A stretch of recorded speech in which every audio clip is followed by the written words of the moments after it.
Une chaîne enneigée des Andes apparaît soudain derrière une île, déchiquetant le ciel par sa hauteur. Pourtant, nous sommes déjà à 4000 mètres d'altitude. Je suis sur un bateau, en route pour la Isla del Sol. Le ronron puissant du moteur et le tangage du bateau me donnent envie de somnoler. Certains détestent ça, moi ça me berce.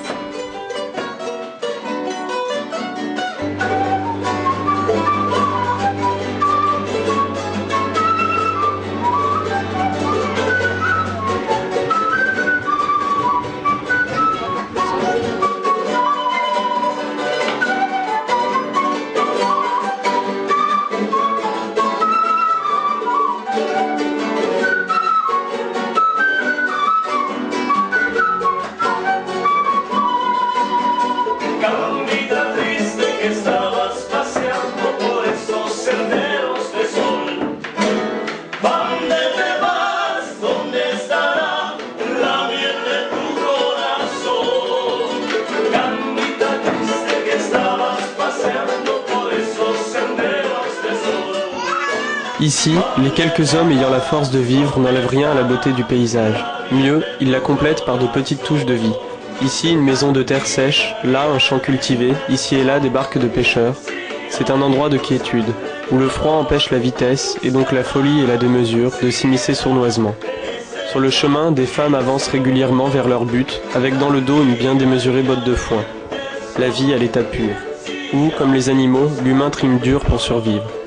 Inlassablement, il doit marcher, planter, pêcher, récolter, continuer sans cesse et sans repos pour que demain, l'on puisse manger.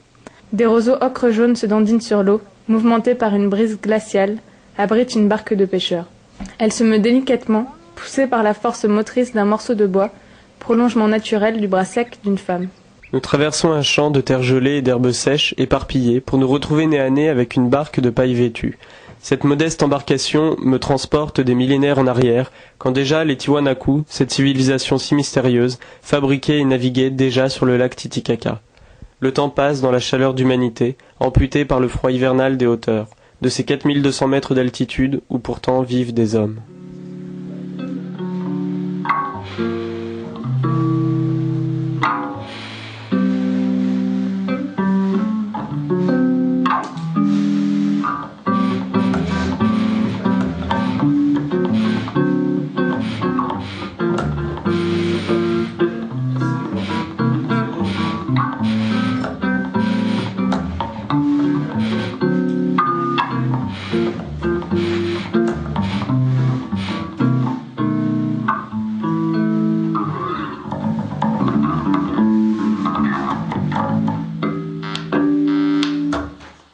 Hola amigos de Francia, mi nombre es Juan Carlos Álvarez, toco el bajo. Un saludo a todos los amigos de Francia, a Lyon, a París. No conozco París, pero voy a conocer París algún día. La route de la mort. Un grand riff qui tombe à pic encerclant un poumon vert à cœur battant. Une route sinueuse serpentant à travers les couleurs de la vie. Un oiseau bleu, un chien, un camion fonçant à la mesure de son lourd corps.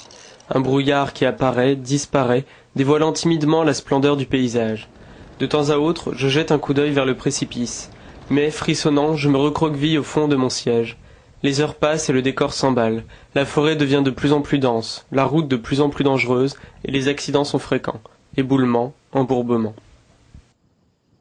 Nous sommes arrivés hier soir à Rurrenabaque. C'est une petite ville touristique de 15 000 habitants. À 8h30 du matin, nous débutons notre périple vers la selva, la jungle, à bord d'une pirogue. Le temps est pluvieux quand nous embarquons sur la pirogue. Sous le poids de nos corps, elle oscille dangereusement à gauche, puis à droite, selon leur inclinaison.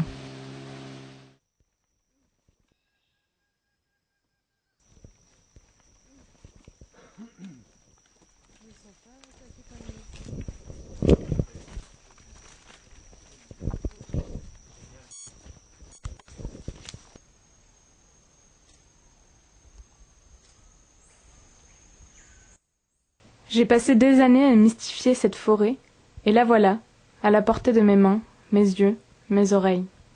Tous mes sens sont aux aguets. À mesure que l'on s'enfonce dans la jungle, je m'efforce de m'imprégner de chaque image, chaque odeur, chaque son qui me parvient. La réalité dépasse le rêve. José nous explique la fonction de tel arbre, telle plante ou telle graine, et peu à peu, je donne un sens à la vie. Ce cycle infernal où tout est lié, cet équilibre parfait qui rythme les jours, puis les nuits. La nature raconte une histoire, notre histoire. Je ne peux que m'incliner devant la perfection minutieuse de cette nature qui évolue sans cesse. J'ai l'impression que le monde entier peut se résumer ici. Certaines plantes donnent la vie, d'autres donnent la mort. Un premier arbre a besoin d'une liane pour grandir, un deuxième en étouffera d'autres pour s'élever. Il est vrai que l'homme n'a rien inventé. Les plus faibles se parent de camouflage protecteur. Certains animaux et végétaux vivent en symbiose, tout comme cet arbre à fourmis. Sans lui, elle ne pourrait se loger. En échange, elle dévore ses parasites. Les maladies du monde entier peuvent être soignées par cette végétation omnisciente. L'apothéose de la vie se trouve là, sous mes yeux.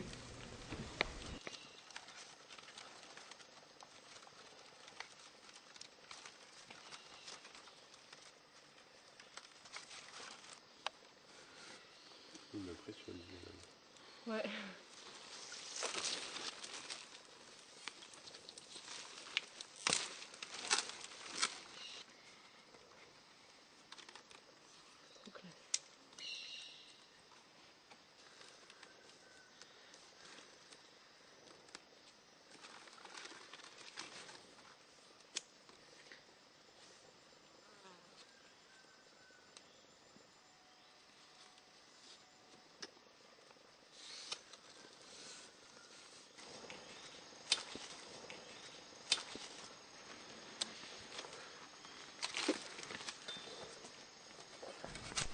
En un coup de machette, je crève l'écran.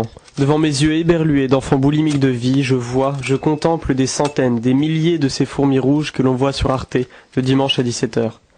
Elles transportent instinctivement un puzzle dantesque de feuilles mandibulées finement. Partant de la cime d'un arbre, la colonne mouvante se dirige spartiatement vers la cité majeure. Il s'agit de ramener au logis de quoi protéger les œufs et d'assurer la prospérité du royaume. De grands axes routiers traversent la forêt encombrée, supportent le passage cyclique de ces stakhanov miniatures, ont été tracés à force du piétinement de ces travailleuses acharnées.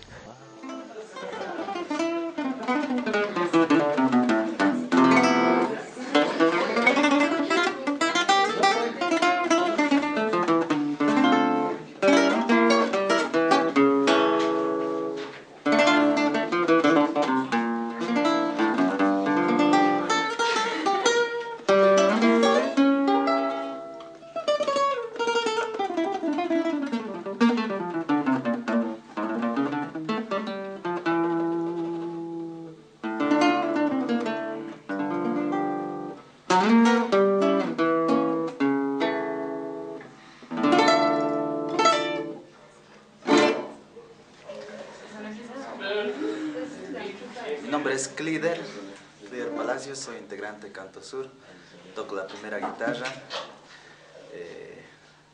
Me siento orgulloso de ser integrante de este grupo.